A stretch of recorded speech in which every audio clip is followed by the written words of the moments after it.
Hello, everyone, and welcome back to the Equip with Strength podcast. Today, I'm joined again by the lovely Dr. Jonathan Fass. Today, we're going to answer another question from the audience. And actually, this was just an email somebody had sent me in response, I believe, to our first interview together, in which we talked about pain and injury and the difference between those. And also, I think in it, I referred to when I had back pain and I was training my glutes a lot and I was very strong and had all of the stuff going for me that you're supposed to do when you have back pain. And I still had back pain. It got better and then it came back. And this guy called Stephen, he was curious to hear my take on the lack of relationship between strong glutes and back and hip pain. I think he had heard that, he'd interpreted what we were saying, that there was no, it had nothing to do with my glutes being strong or that my back pain, that there was no link at all. And I think he's a personal trainer, and as a personal trainer, as you know, because you were a personal trainer and you've been in the industry for a long time, is that this is just a general belief that people just accept, like back pain, you need strong glutes to get to make sure that either you don't get back pain or that it'll help back pain if you have it. Right. So I thought I would bring you in here, talk about this. Tell us, oh wise one. So it's a really good topic, and it's unfortunately not an easy one per se. So the short answer is there's absolutely a correlation between people that currently have back pain and weakness of glutes or hips. That's the short answer. The long answer is it ain't necessarily cause and effect, though. So what happens is when you're performing research, and it's a good question, will strengthening my glutes help prevent low back pain? It's a valid, legitimate, and really important question because back pain is it's an epidemic through society, throughout the world. So researchers will effectively have the ability to perform three types of studies primarily. They can be randomized or not, but if they're randomized, then what you would really do is you would strengthen someone's glutes and keep the other group that they didn't get strengthened. But that's not as easy as it seems because you're exercising to strengthen those glutes, right? So there's a lot that comes with exercise. So it's hard to just say, is it glute strength or is it exercise and exercising that may help to prevent low back pain? To that point, exercise appears to have a somewhat significant effect on having any musculoskeletal pain. So if I exercise and I'm active, I am generally healthier in any number of regions, and musculoskeletal pain is one of them. But again, is it mean that it's strength or is it activity or the act of strengthening? There's lots of problems there. So generally what happens is you have two types of studies that are performed. You can have like a case control or retrospective. And what that means is they will take two age max groups, let's say, adult males between 30 and 45. And they're going to take a look. They're going to say all the demographics are the same. They live in the same area. They eat the same kinds of things. And one group has low back pain and one group doesn't, or has had low back pain, let's say in the last 6 months. And then they'll compare them, the features. And what they find there very, very, very often, not always, but fairly often, is that there are any number of differences in the group that has low back pain, and hip strength or leg strength or lumbar extensor strength or the core extensor to flexion ratios, all those kind of things are typically different in the group with low back pain. And oftentimes there's a weakness or some type of thing. So you say, okay, great. Then obviously they had weakness and that's what caused their pain. But you can't say that because we know as a fact that pain will change someone's strength. So if I, bang my knee, I'm not going to be able to squat the next minute. I'm not going to be able to do it. My strength will not be exerted. We call that a central activation deficit. There's an actual change in the ability of the nervous system to exert force. It's a protective measure. It's Mm. basically saying if something is going on, I better, not pull and tug on this area. So the other way that you would do it, and the better way, is that you would say this, take the same group of guys, but now none of them have back pain, nor have they ever.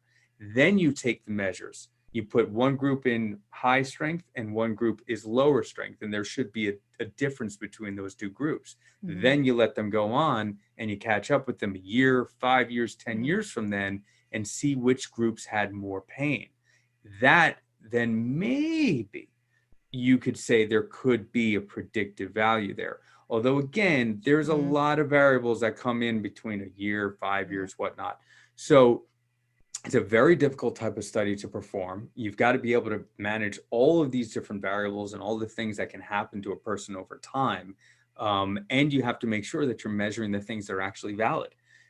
Very often these studies, they do now, but very often they're taking measurements of the physical quality, strength and whatever, and they're lacking maybe psychosocial or things that we know actually are more predictive, that people with depressive traits or stress at work or all these kind of things, or smokers, or bad relationships with their bosses, those kind of things are much more predictive than a physical trait.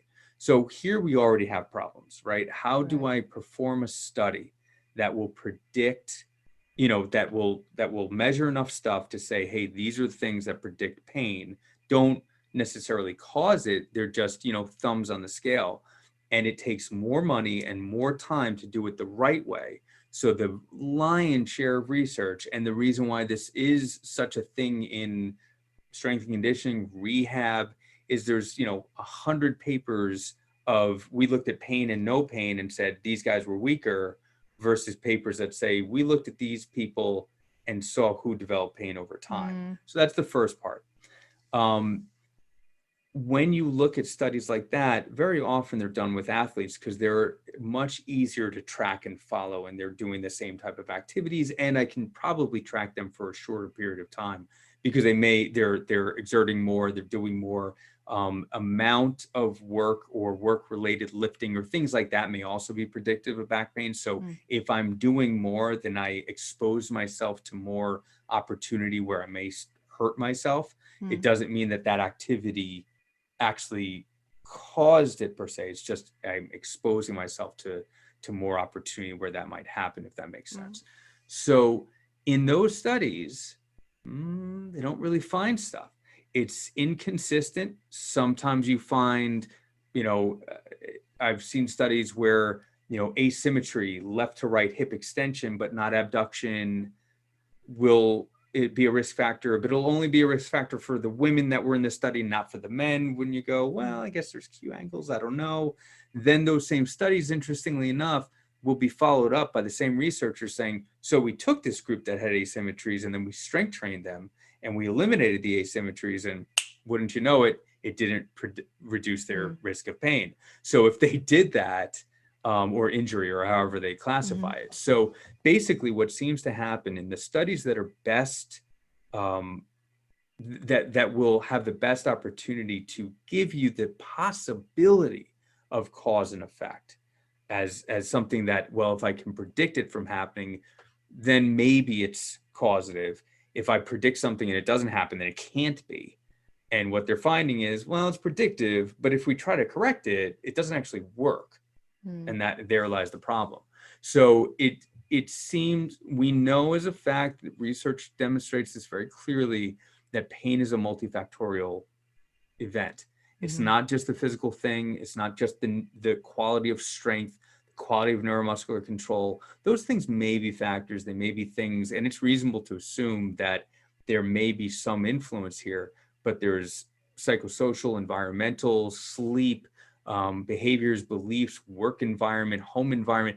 Any number of these types of factors have at least equal, and most of the research shows far greater influence on risking and developing pain conditions than the physical behaviors that I do. So we focus, because we are physical fields, right? Personal training or physical therapy, it's in the name. And we tend to focus on the physical qualities of strength and movement and flexibility and all this kind of stuff.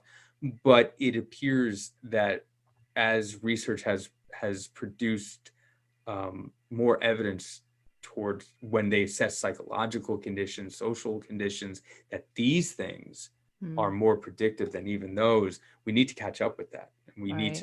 to kind of wrap our heads around like, okay, I can strengthen you and that's important, but let me not forget also like, how you feeling? How's your Mhm. stress level? How's your sleep level? How's your, any number of these type of factors. Do you like your job? Because those are more predictive. And if you were to ask those types of questions, you're Mm, probably going to have a better opportunity to identify people that may be at risk. Interestingly enough, this type of research this stuff was shown 40 years ago, 50 years ago. There are a number of assessment studies done by Boeing of all companies. And then you think about it, it makes sense. They have a huge kind of sports medicine program in Boeing because they have so many physical laborers. They literally lose millions of dollars a year when people mm, have back pain and they're on the assembly line, and right. constructing their planes and all this kind of stuff. So they produced a huge amount of ergonomics research and work-related injury research. And 40 years ago, I remember reading a paper that basically said when they put their workers through this standardized sports medicine assessment, their conclusion was once we know this individual's past medical history and Mm, pain history, no additional information that they gathered would give them any more accuracy in predicting who might be hurt that year or come with low back pain or whatever type of pain they were assessing. It's fascinating. that's crazy to me. That blows my mind. It's like, how does like, and then you have entire industries built on the opposite of Mm-hmm. that. And to that point, though, it does again, if I have back pain, strengthening the glutes is an effective strategy. Mm. Strengthening the core is a short-term effective strategy. They're not, but they don't seem to, that's the other side of it. Well, so Yeah. I was thinking when you were talking Mm-hmm. there, well, if you have back pain and say if it's ongoing back pain, is your are your glutes being kind of shut down or like weakened by the body all the time, or and is strengthening those actually actually Mm. strengthening strengthening them, or is that just sort of hitting into like a barrier of like the brain's kind of like shutting it down at the same time? Like what, I guess like I'm just trying to think like are you actually doing what you think you're doing? Well, that's a $1 million question, and you're probably not, or Mm, at least what you think you're doing is only partial at best. There's certainly evidence that exercise programs help to improve pain, but it's not a huge effect, which mm, is fascinating. So there's an ongoing debate in like physical therapy, manual therapy, exercise, education. Maybe we should all just be psychologists, like all this kind of stuff. And when you look in isolation, if I only look at exercise, if I only look at manual therapy, if I only look at cognitive behavioral therapy as a psychological intervention, none of these things do really well. mm, Exercise probably does the best, but it's really like not impressive, right? It's just a little better than everything else is. So what appears to be the winning formula is some type of combination. The best predictor, this is always fascinating to me, but the best predictor, not necessarily of outcomes, because there's too many questions and too many different things that you would treat, but in terms of a patient's satisfaction with an encounter of care and physical therapy, the the best predictors to that is the therapeutic alliance. Do you mm, trust your therapist? Do you believe in your therapist? Do they care about you? And do you feel that care? Right? Not just do they crack good jokes or something like that, but do they actually work for you and you feel confident in them? And then mm, their plan of care, not the plan of care, meaning was this effective? Does the individual believe it'll be effective? right. But before any of those things, it's also just whether or not the individual believes that they can get better through physical Right. therapy. That, I It's mean, that's yeah. amazing, and that goes to the belief system and the Right. idea. So when you talk about like, so that's first off.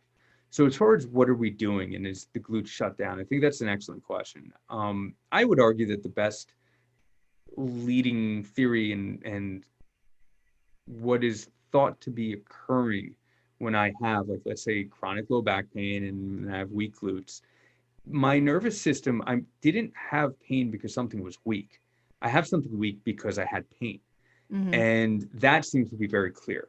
And so what happens is there are neuromuscular changes that occur when I'm experiencing pain. There's all kinds of things. There's sensory changes and all kinds of stuff. But essentially what's happening is, short version of a highly complex concept, is that our brain, our nervous system predicts, it infers what is occurring and then predicts what will occur after the fact.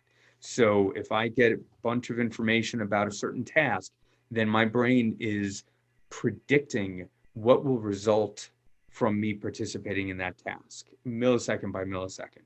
So if I can't predict the outcome of a movement because I'm in pain, so that, or that the, more accurately, the prediction of movement when I'm experiencing pain will be further pain, then things may start to adapt and change in order to avoid future prediction of pain or future, nociception firing, all of this kind of stuff.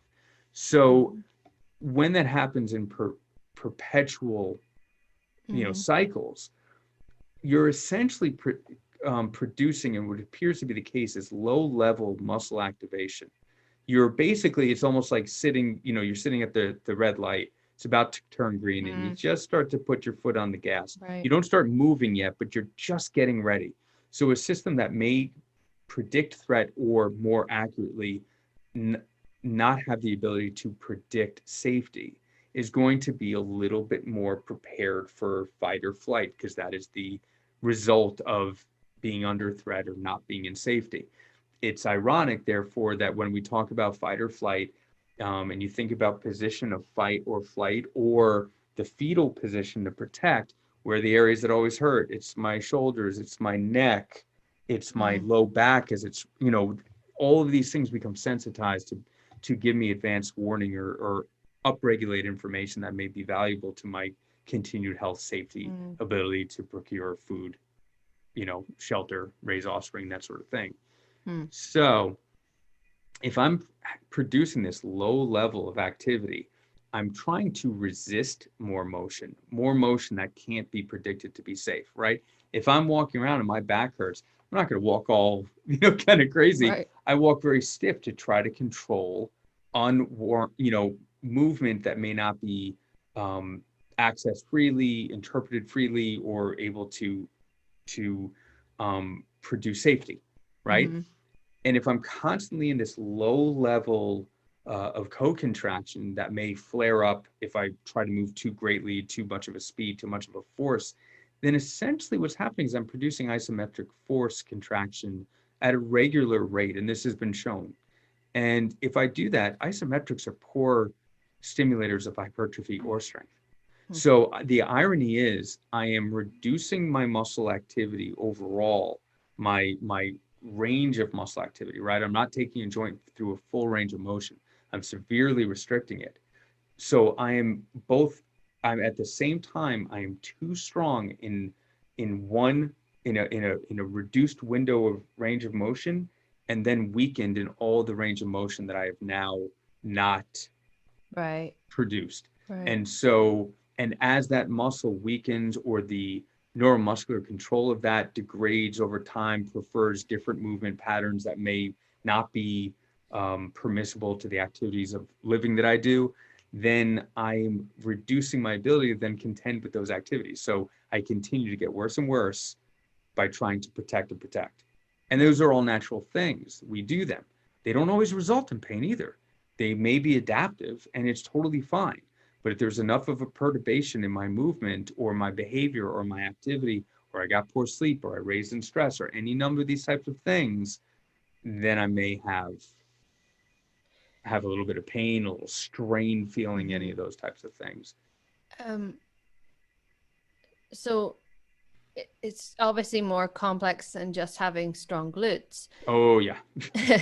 But I was thinking, when you have, uh, if you believe that you're strengthening your glutes is going to help your, so let's first of all I'm seeing two different types of branches to this. There's, will it prevent you getting back pain, and there's, will it help you if you do have back pain. And so I don't think it, I don't know, would you think it will help based on that Boeing and all that stuff? Like what you're saying is that if they didn't have back pain in their history, even if they didn't have those things in their history, or like, does that matter? I know this is going to be you no way to pull these things out because they're so interwoven. Just to put this out there, if you have somebody who's never had back pain, but they still believe that back pain is bad, and back pain is or somebody in their family had back pain, or they're still exposed to the society which is obsessed with the body being frail and like one wrong move away from exploding, those types of ideas, they could still have a potential of developing it in the future. But and just because you strengthen your glutes doesn't mean you're immune there for having back pain. Like it just it makes no sense. So I'm trying to figure out like how to answer this question in a way that maybe would satisfy Stephen and other people, because it's so unsatisfactory to hear that it depends so much on all these things. Well, here's another side of that, and there are answers to this. I mean, there are answers to a lot of these things, but so when we talk about strengthening the glutes, we also have to ask to what extent. Does strengthening the glutes mean that I have to deadlift 300 or I'm doomed? There's some evidence about, McGill did research about core strength, and it's like this outrageous amount of time that I have to hold a plank.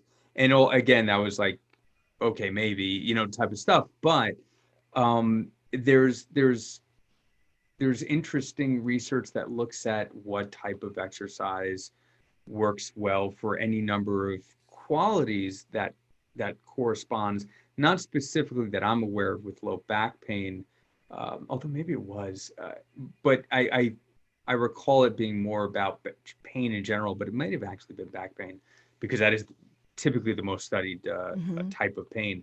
So the best form of exercise to reduce pain was Pilates.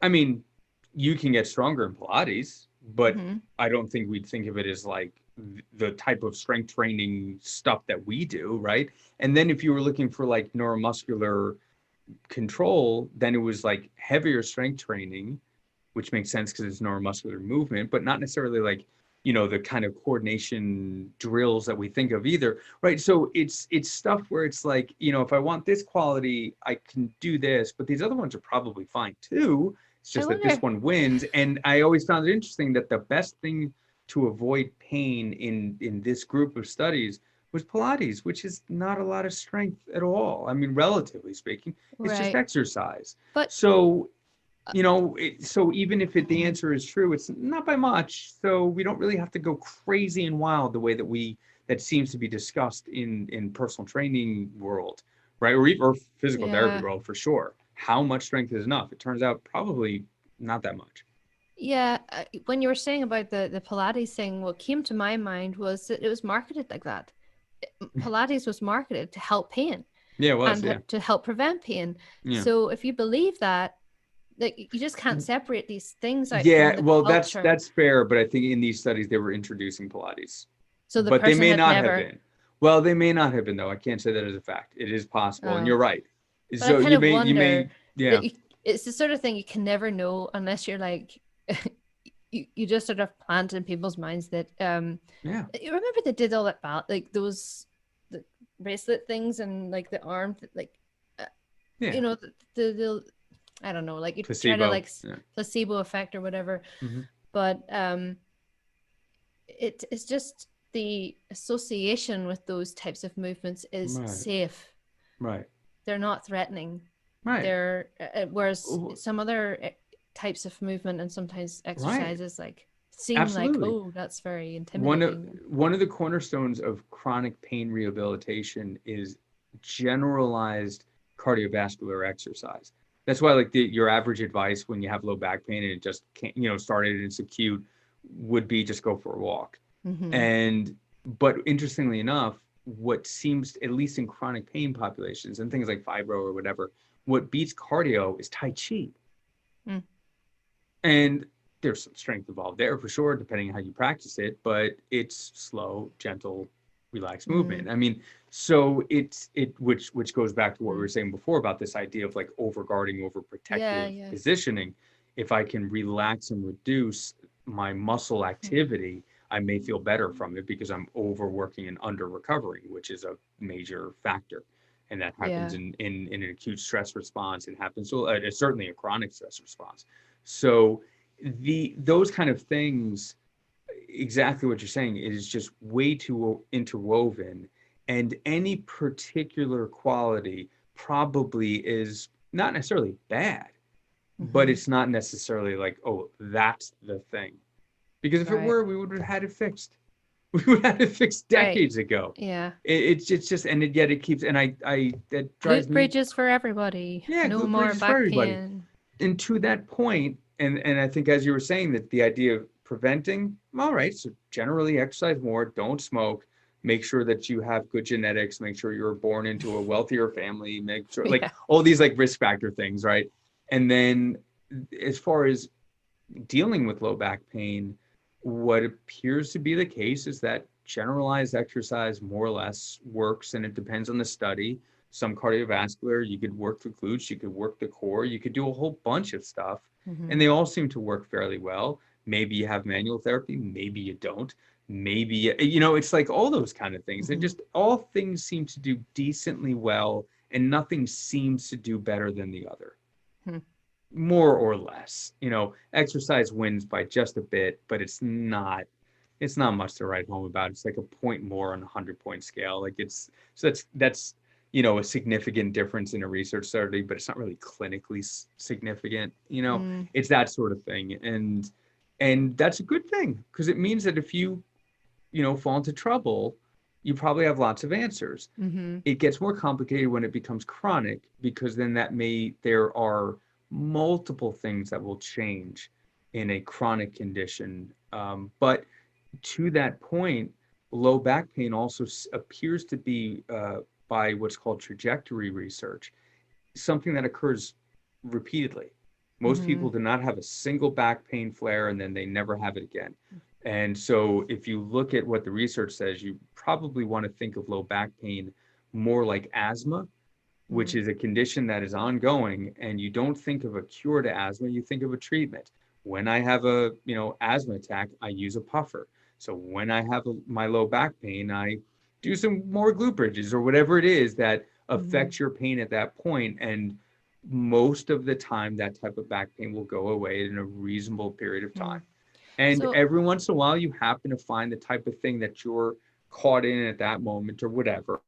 And it doesn't even mean that that was the thing that caused it, because our adaptation process and things that occur throughout the lifespan can be very different from this day than when it started. And so, and I tell that to my patients all the time. It is very rare that I'll ever have a good guess as to why this happened. mm, But that's okay, because I don't need to know why it happened, right. because we're not looking at prevention like, well, if I never do this activity again, Mm-hmm. if you fall off a ladder, we probably know why you have back pain. But other than that, if you just woke up one day and you said, what's this about? Then we probably won't know. We can have a few guesses, but like that bucket of bucket of water analogy, Mm-hmm. show me what drop it was. We just Right. don't know. We won't. We just have to know what to do, which is to move a little more, do some other things a little less. It just depends. It's kind of funny because people think about back pain as a life sentence, Mm-hmm. or it's almost like where did we get the it's like expectation or a Mm-hmm. fear of it when it's so common, as Mm-hmm. in like across the world. And so like where it's very medicalized, Yeah. and it's very catastrophized here in Mm-hmm. terms of like how it's looked on and treated in the medical world. But it's almost unrealistic to expect to prevent it. Like Right. preventing it means it never will happen. Pain is important, and it is necessary to life function. Mm-hmm. I mean, there's pain that becomes significant, severe, and prohibits us from doing things that it really affects our quality of life. and that's something different. But the fear of pain itself Mm-hmm.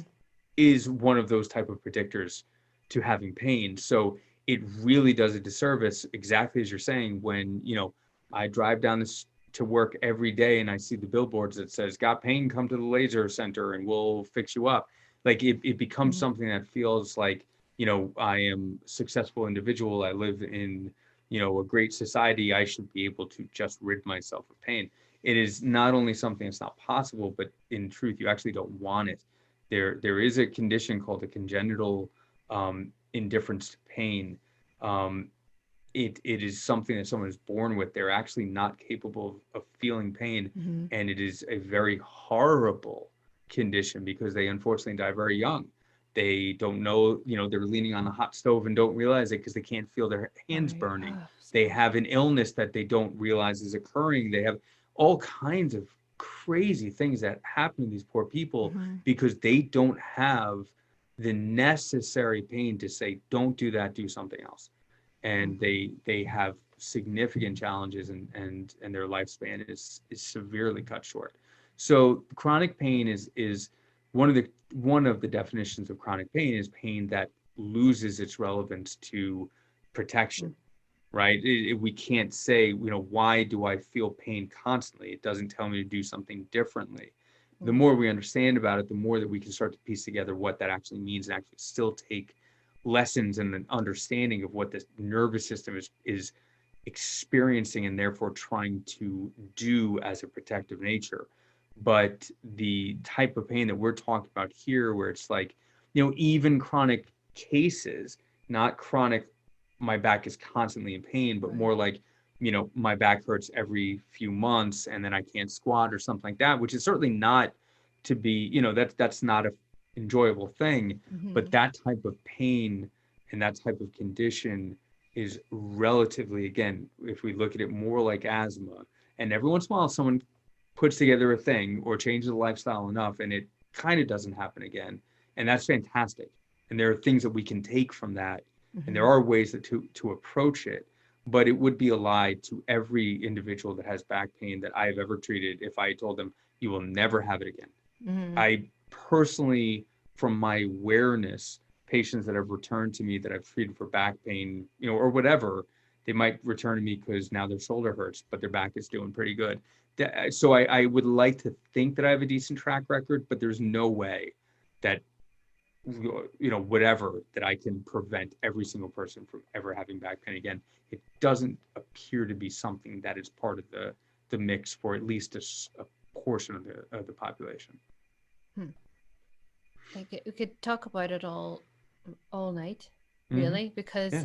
it's so. I mean, I've got so many more questions that I would want to ask because there's just so many scenarios and details Oh that yeah. you could just pick apart, but it really just all comes down to like it's good to be strong and it's good to move and Yeah. it's good to train Right. your glutes if you want to do it. um but like I suppose like what would the message be, like if you were it's tempting to want to tell somebody who has back pain or wants to protect their back from having pain that I have an exercise and I Mhm. have a regime that's going to help bulletproof your back. And I really I hate that term now. How many times have we heard it over the years, like, Yeah. Yeah. make yourself invincible. And what would you say to those people who are coming looking for that sort of Hmm. guarantee? You, I think anyone that gives you a guarantee is selling you a bill of goods. That's first and foremost. Mm-hmm. But, and I don't remember if I've said this in one of our other chats, but the way that I like Chats. to try to counsel um, patients of mine, and this is true of anything, any condition they're coming in, it's very natural to say, what did I do? What should I avoid? How should I do this? How should I Mm-hmm. not do that? The problem is when you find yourself trying to back away from pain or injury or any of these type of things, you back yourself into a corner. I almost picture someone just like walking backwards, swatting that and swatting that and swatting that and Mm-hmm. trying to stay away from all these bad things, when in what is probably a better way to go about it is, instead of trying to make enemies of everything that you see, including the very activity that's supposed to be healthy, which is exercise, right? What's the first thing? Well, but how do I not injure myself? So we're taking something that is, if there was a magical elixir of health and longevity and vitality, it would be exercise. Put it in a bottle and sell it, and no one would ever take anything else. But instead, the first thing we do is we say, well, here's that bottle, but don't do this, and oh, but don't do that, and oh, don't do that, but it's still good for you, right? And we make it bad even when we think we're making it good. So we don't want to do that. You don't want to make enemies of everything that you see. So instead of walking away from bad, we should walk towards good. If we walk towards good, then by definition we're walking away from what's bad. So if I walk towards feeling good in the gym, feeling great from the workout, feeling confident in my exercise, feeling, moving in a way that feels like I can express force, that it feels, great to do so instead of just killing myself. And then, oh, and I can't move this way, and I can't put my knee that way. Just test it out, right? Like, test out what feels good, what exercise do I like, what exercise don't I like? Can I make that exercise feel good, or do I just want to walk away from that and say there's another way to do it? So if I walk towards health, I walk away from harm by definition, as opposed to trying to get away from harm and never thinking about the health side of things. Right. And that's what happens so many times, is you end up caught in all these weeds then, and you're like, why am I not enjoying my fitness? Yeah, and you make yourself dizzy because everyone's got an opinion and everyone thinks they know what they're talking about, and very often they contradict. And in fact, even in physical therapy land, there are methods that completely contradict each other, and both of them seem to do pretty well, which again speaks to the idea that it doesn't really seem, sometimes this works a little better in this situation and that works a little better in that situation. But essentially, if you move, you do pretty well. And if you don't move, you don't do pretty well. It's that kind of thing. So exactly right. You get so twisted up and so uncertain, and you start to hear contradictory things. And so now, which way are you supposed to go? I'm supposed to have a stiff and strong core, but I'm supposed to be flexible. And I'm supposed to be really strong, but I'm supposed to be loose. And I'm supposed to be, and I'm supposed to squat, but I'm not supposed to squat because it hurts. Yeah. It's bad for my knees, but it's good for my knees. But I'm not supposed to run, except that I am supposed to run. Or motion is lotion, but there's wear and tear. Yeah, right. Yes. It makes no sense. It makes no sense. And what ultimately happens, and again, this has good evidence behind it, when there are contradictory information, typically that's studied in the form of like medical providers, when they disagree with each other, the outcomes are poor. So you have to stick to an idea, and it serves you, and you go with it. And most of the time that idea is, I want to do something that's enjoyable and fun. And I enjoy myself, and I'm not trying to beat something, and I'm not trying to destroy something, and I'm not trying to be, bulletproof. Just be a human and move and take joy in it and pride in it. And you'll get a little stronger, and you'll get more flexible, and you'll be able to shovel next year, and it won't be so hard, and that'll be great. It's kind of like that, the difference between asking what's the best thing versus what's the best thing for me. Right. Yeah. Absolutely.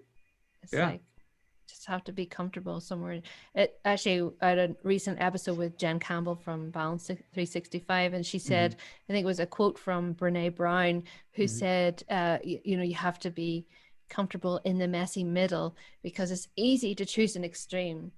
Like these people on either ends of these extremes who are like dogmatic, and then you have to be confident to be more flexible than that, and to allow yourself to say, well, it's nothing, these things aren't set in stone, and it's okay to choose a different thing today if I feel like it. Yeah. If it feels good, feels good. Focus on what feels good. So thank you, Jonathan, for joining us again. I think that was it was a great discussion, and unfortunately there's never really a clear-cut answer for these questions, but that again is about live in the messy middle. You have to get comfortable there. So thank you again for joining us, and to everyone else who tuned in today. Let me know if you have any questions you would like us to answer or discuss on our show, because Jonathan can pop on again, I'm sure, and discuss these things that we both enjoy these conversations. You can reach me at Marianne at equippedwithstrength.com. Thank you, Jonathan, and hope to see you again soon. Yeah, probably in a minute. Yeah.